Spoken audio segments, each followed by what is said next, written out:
Hello, നിങ്ങൾക്കൊക്കെ ഈ സാധനം പരിചയമുണ്ടോ ഗൈസ്? നമുക്ക് പണ്ട് ചുടക്കടിക്കാൻ വേണ്ടി ഇത് ഭയങ്കര ഇഷ്ടമായിരുന്നു കേട്ടോ. ഇന്ന് ഇക്ക വന്നപ്പോൾ എവിടെ നിന്ന് എടുത്തുകൊണ്ട് വന്നേനെ ഞാൻ കുറേ നേരം അത് വെച്ച് ചൊടിച്ചിരുന്നിട്ടുണ്ട്.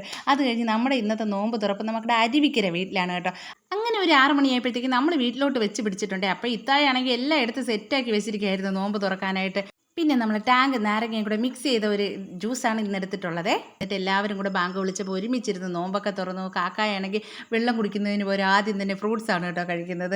അങ്ങനെ ഫ്രൂട്ട്സൊക്കെ ഓരോന്നോരോന്നായിട്ട് പിറക്കി കഴിക്കുകയാണ്. അതെല്ലാം കഴിഞ്ഞ് നിസ്കാരം ഓതലും ഒക്കെ കഴിഞ്ഞതിന് ശേഷം നമ്മളാണെങ്കിൽ ഇടിയപ്പവും മുട്ടക്കറിയും കൊണ്ടുവന്നു കേട്ടോ. അങ്ങനെ അതൊക്കെ നമ്മളെല്ലാവരും കൂടെ ഇരുന്ന് കഴിച്ചതിന് ശേഷം നമ്മൾ ഹന്നായുടെ വീട്ടിലോട്ട് പോയി. ഹന്നാക്കാണെങ്കിൽ ഞാൻ ചെന്നതിൻ്റെ സന്തോഷമാണ് ആ ഡാൻസ്.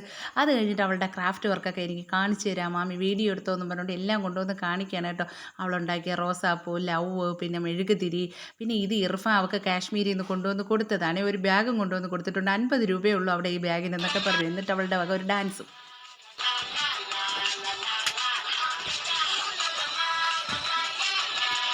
പിന്നെ അവൾ എനിക്കൊരു സിപ്പപ്പ് കൊണ്ട് തന്നു. പിന്നെ നമ്മുടെ സ്കൂളിൽ പഠിക്കുന്ന കാലത്തെ നമുക്ക് ജെംസിന് പോലെ ഒരുമാതിരി ബബിൾക്കം പോലത്തെ ഒരു മുട്ടായി ഉണ്ടായിരുന്നല്ലോ, ആ മുട്ടായി അവൾ എനിക്ക് കൊണ്ടു തന്നു. പിന്നെ ഇത്തായാണെങ്കിൽ ഇന്ന് നോമ്പ് കടയിൽ നിന്ന് തുറന്നിട്ടാണ് വന്നത് കേട്ടോ. അതുകൊണ്ട് ക്ഷീണിച്ചിരിക്കുകയാണ്. ഞങ്ങൾ രണ്ടുപേരും കൂടെ ആ ഫാനൊക്കെ ഇങ്ങോട്ട് അടുത്തോട്ടെടുത്ത് വെച്ച് കാറ്റൊക്കെ കൊണ്ടിരുന്നു. അത് കഴിഞ്ഞിട്ട് ഇത്ത കുളിയൊക്കെ കഴിഞ്ഞിട്ട് വന്നപ്പോൾ കുറേ നേരം സംസാരിച്ചുകൊണ്ടൊക്കെ ആയിരുന്നു. പിന്നെ തിരിച്ച് നമ്മൾ വീട്ടിലോട്ട് വരുന്ന വഴിക്ക് നമ്മുടെ ഇരുമ്പ് അമ്പലത്തിൽ ഉത്സവം വരുന്നു കേട്ടോ. അപ്പോൾ അതിൻ്റെ ഇങ്ങനെ ലൈറ്റൊക്കെ ഇട്ട് നല്ല അലങ്കരിച്ച് നല്ല സൂപ്പറാക്കി എല്ലായിടും ഇട്ടിരുന്നു കേട്ടോ. അങ്ങനെ അതൊക്കെ കുറേ നേരം ഞാൻ വീഡിയോയൊക്കെ എടുത്ത് കണ്ട് അങ്ങനെ വന്നു കേട്ടോ. അത് കഴിഞ്ഞ് വരുന്ന വഴിക്ക് ഇക്കായാണെങ്കിൽ കാന്താരി ചിക്കൻ ഫ്രൈ കണ്ടപ്പോഴത്തേക്ക് അതൊരു പീസ് വാങ്ങിയിട്ടുണ്ട്. അപ്പോൾ ഇതാണ് വാങ്ങിയത്. അപ്പോൾ ഇന്ന് ഇത്രയൊക്കെ ഉള്ളൂ. Bye bye.